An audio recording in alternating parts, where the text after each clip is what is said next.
keep it moving. And I am gonna blow up your spot one of these days. Nicki Minaj just set the internet on fire, and Jay-Z hasn't said a single word. She's claiming he owes her up to $200 million from the Tidal sale, accusing Roc Nation of blackballing her career and dropping exclusive receipts that have fans and the industry shook. From Super Bowl snubs to Grammy rants, she's spilling everything: personal, political, and financial. Is this a money dispute or full-on industry warfare? Stick around, because every tweet, every post, and Jay-Z's eerie silence could change everything you thought you knew about hip-hop power plays.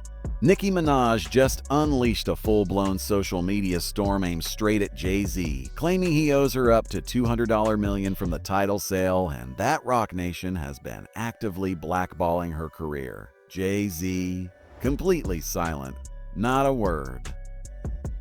But Nicki came armed with receipts, allegations, and zero chill. Here's the breakdown: the bag, the $200 M claim, and the infamous Super Bowl snub. Let's start with the money, because honestly, that's what lit this whole fire. And when we say money, we aren't talking about a few racks. We're talking hundreds of millions, plain and simple. To get it, rewind to 2015. Jay-Z launches Tidal, aiming to make a truly artist-owned streaming platform. The concept? Big names on board, exclusive content, a place where creators actually eat from the table they built.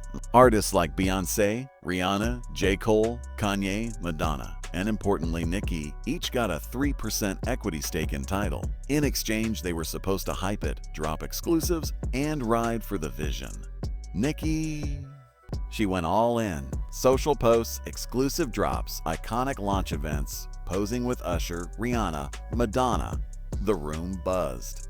They truly believed this was going to change the streaming game forever. Fast forward to 2021, Jay sells the majority of Tidal to Jack Dorsey's Square, now Block, for about $32 million. Quick math. Nicki's 3% should have been around $9 million, but she says she didn't get a single cent. Jay-Z's team allegedly offered $1 million to hush her. Nicki called it robbery in broad daylight. On X, she spelled it out. Jay-Z, call me to settle this karmic debt.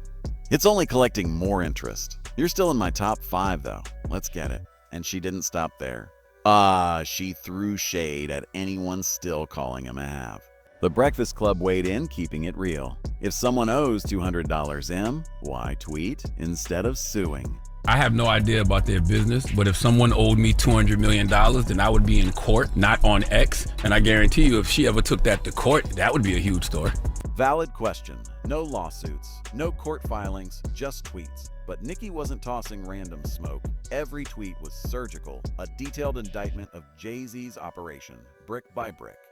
She went in. A deer fight. Jay-Z, you ruined hip-hop. You ruined football. You ruined football. You ruined basketball. You ruined touring. You ruined Instagram. You ruined Twitter. The jig is up. Alleged for entertainment, sure, but it hit. Breakfast Club couldn't stop laughing, but the undercurrent? Dead serious.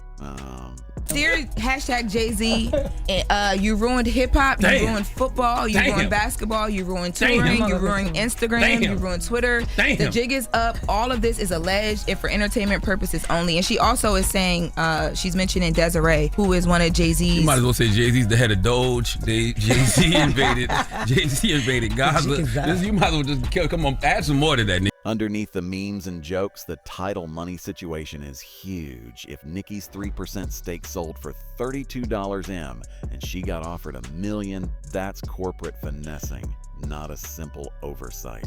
She claims the real number, factoring promo and brand value, is far higher. She even framed it as a cause. Once she gets the money, it's going to her Chakran Student of the Game charity, helping fans with tuition and student loans. To Nicki, Jay-Z isn't just cheating her. He's stealing from the barbs, from students, from the culture. And then there's the Super Bowl snub. September 2024, NFL announces Kendrick Lamar for the halftime show in New Orleans. Cue shockwaves. Why? Because Lil Wayne, New Orleans' own, the living legend, should have been the headline. Roc Nation co-produces, Jay-Z's fingerprints all over it. Nicki exploded on X, accusing Jay of punishing Wayne, Drake, and her circle out of ego and old grudges. She even pointed out that Eminem let 50 Cent perform, implying white artists had more loyalty than Jay-Z showed to his own community. Barbed, sharp, and landing hard. Now, you've also said that Jay-Z, Foxy Brown, and Lil Wayne were some of your biggest influences when you were coming up. What did each of them have that you wanted to emulate? Jay-Z, business savvy. Foxy Brown, immaculate delivery. Lil Wayne, trendsetter. Here's the twist. This isn't random Twitter beef. Nicki and Jay-Z share 15+ years of layered history. 2009, A Monster drops. Jay-Z, Rick Ross, Bon Iver, and young Nicki Minaj. Everyone buzzed, but Nicki stole the show. Her verse is still iconic. Jay-Z noticed early, offered her Rock Nation, but Nicki stayed loyal to Lil Wayne and Young Money. Some insiders say that choice planted the first seeds of tension.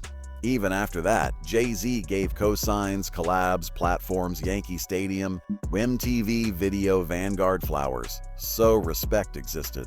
Then 2021 hits, Tidal sale, checks missing, first public hints she felt cheated.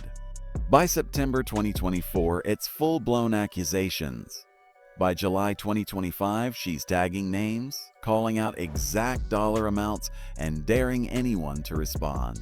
And Nicki didn't stop at money. She called out Roc Nation CEO Desiree Perez, dubbed her E-Dizerat, and claimed the label blackballed artists, manipulated charts, and sabotaged her projects.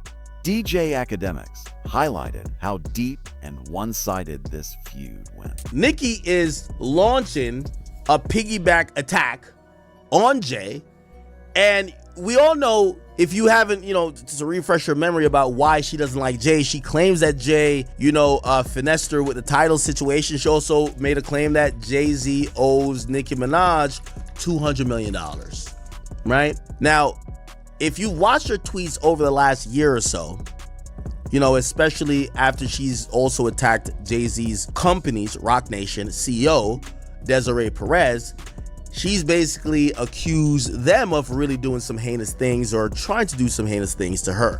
So this is a really deep public feud at this point. Jay-Z's never acknowledged it. Jay-Z, total silence. Not a tweet, not a statement, not a subliminal bar.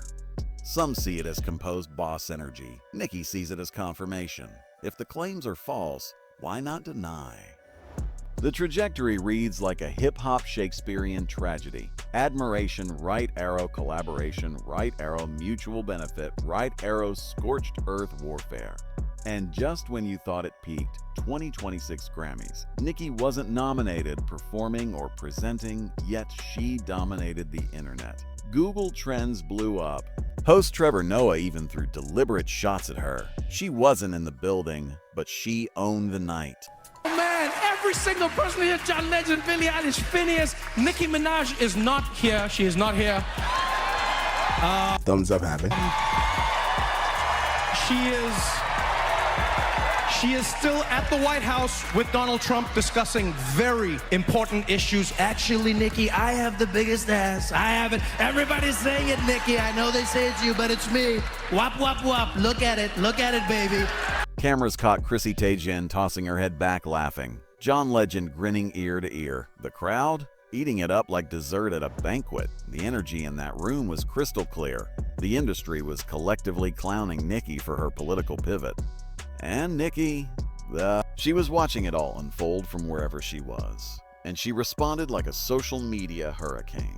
What followed was arguably the most prolific, unfiltered, and relentless online onslaught any entertainer has ever unleashed. While the Grammys were still live, Nicki flooded her timeline with dozens of posts, firing in every direction like a verbal Gatling gun.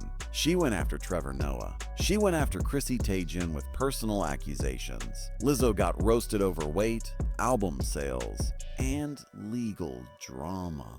She targeted the Democratic Party, dubbing them a Demonrats.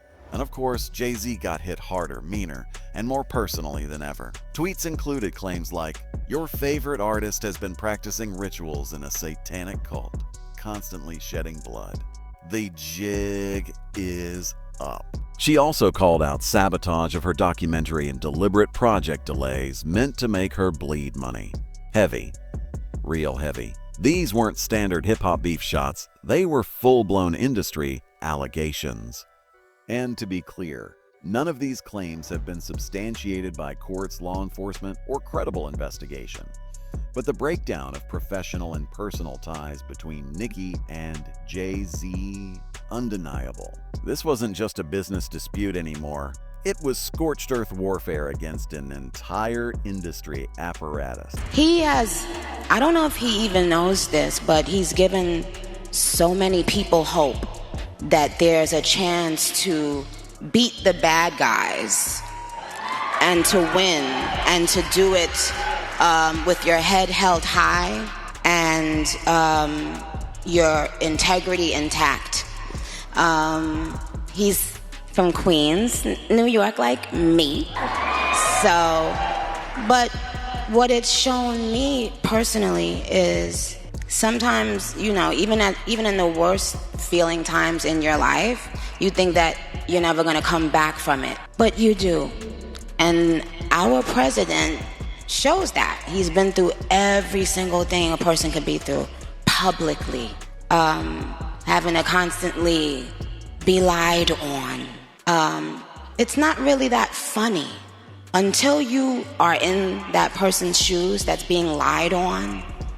The Grammy meltdown didn't just appear overnight. It's part of a long, calculated trajectory. Nicki's public embrace of Trump and conservative circles played a major role in the backlash.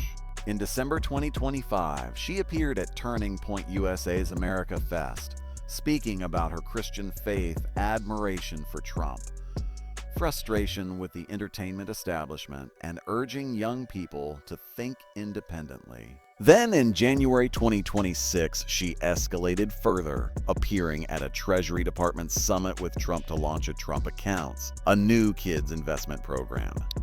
She held his hand on stage, flashed a gold Trump card, called herself his #1 fan, and revealed her citizenship paperwork was being finalized. In a podcast with Katie Miller, she said watching Trump endure media attacks felt deeply personal, paralleling her own experiences in entertainment. She said the hate she receives actually motivates her support.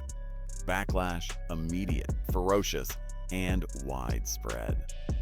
Online petitions called for her deportation, signing over 120,000 signatures within days. LGBTQ+ fans, core supporters felt betrayed.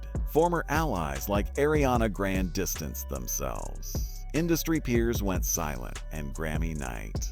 Her scorched earth rant, mixing conspiracy theories, personal attacks, and charged political rhetoric, became the defining moment of her 2026 public persona. The truth social media glosses over: this political shift didn't happen randomly. Years of alienation from the mainstream music world built up. Tidal money disputes, the Super Bowl snub for Lil Wayne, feuds with Cardi B and Megan Thee Stallion, all under Roc Nation influence, fueled her fire. Feeling suppressed by blogs, media, and streaming platforms pushed her further away from the inner circle.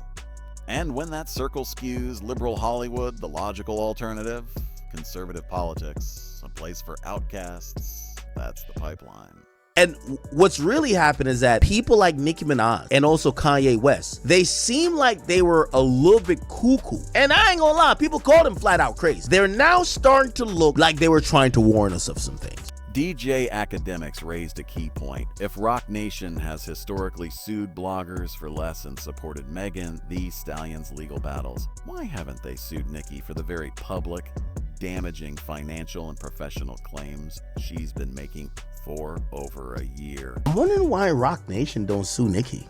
If you know, they're quick to kind of support Meg and sue a blogger who doesn't have anything. Why not sue Nicki? That's kind of odd. I'm not saying they should, but I'm just saying, you know, usually when they're not suing, it's like they kind of know they don't have a case, which means maybe you have some type of point that you've made. That question lingers. It doesn't prove Nicki's claims, but it's uncomfortably real. Why isn't the world's most powerful entertainment management company challenging these accusations? At its core, this feud is about more than tweets and memes. It's about money, potentially hundreds of millions of dollars that Nicki believes she was cheated out of. It's about power, narrative control, who performs on the biggest stages, and who gets frozen out. It's about loyalty, or the lack of it, between two people who once shared the same table but are now separated by resentment, suspicion, and broken trust. Nicki isn't done. She won't drop another album until her contract is renegotiated. She promises story times that will shake the industry. The destruction coming, she says it's no joke. Whether you ride with Nicki or stand with Jay-Z, one thing is clear, this saga is far from over. Every day, every post, every tweet keeps it alive. And Jay-Z's airy, unbroken silence, possibly the loudest sound in the entire story. That wraps this video. For more juicy stories like this, hit the cards on your screen.